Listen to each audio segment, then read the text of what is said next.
CeeDee Lamb is being targeted like that dude, and he's performing like that dude.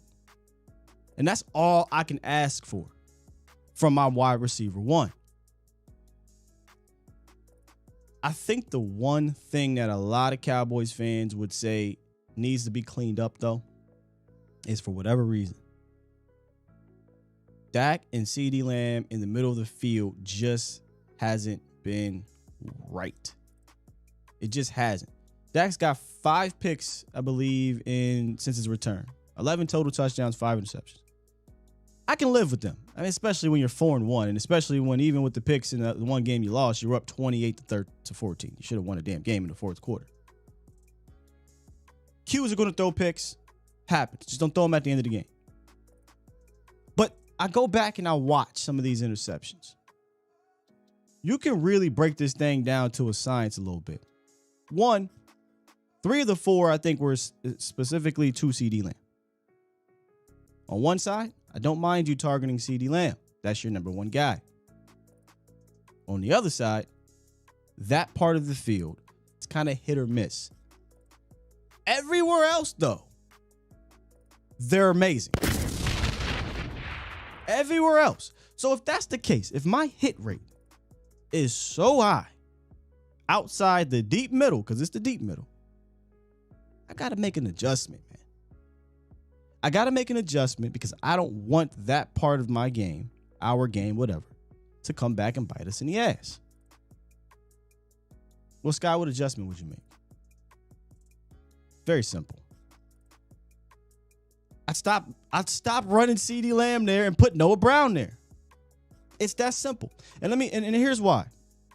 When CeeDee Lamb threw that interception, when Dak Prescott threw that second pick, the first pick was a weird miscommunication. He thought he had offsides, and then he wasn't sure, so he wanted a safer throw. Michael Gallup didn't know what route to run, and that was weird. But I'm talking about these, because 4 of the 5 picks since he's come back have been like this. Well, Sky, why didn't he go Noah Brown? Because it's Noah Brown. That's why I didn't go to Noah Brown. So I'm advocating for one small adjustment. I'm not saying get rid of CeeDee Lamb going down the seam forever. But show me where this is working consistently. Show me. CeeDee Lamb and Dak have been connecting on the outside or in the slot in that short intermediate area of the field.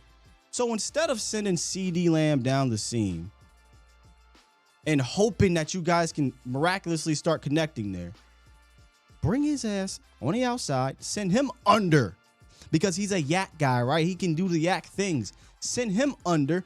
You're going to look at CeeDee first. So if I'm looking at CeeDee first, that's a quick slant, and he might score. Who knows? At least get the first down. This video is brought to you by our friends at Supreme Lending Dallas. For over 20 years, Supreme Lending Dallas has been your right hand for home buying, stemming from their belief in building customers for life. They have a simple 6-step process that has changed the life of thousands of DFW residents. From loan application to setup, processing, underwriting, closing, and even post-closing. Supreme Lending Dallas and their 24/7 top-notch customer service will be by your side every step of the way. They're offering a no-cost evaluation of your home if you're considering or ready to make your next move anywhere in the country. Just go to the link in the video description to secure your no-cost evaluation from Supreme Lending Dallas today.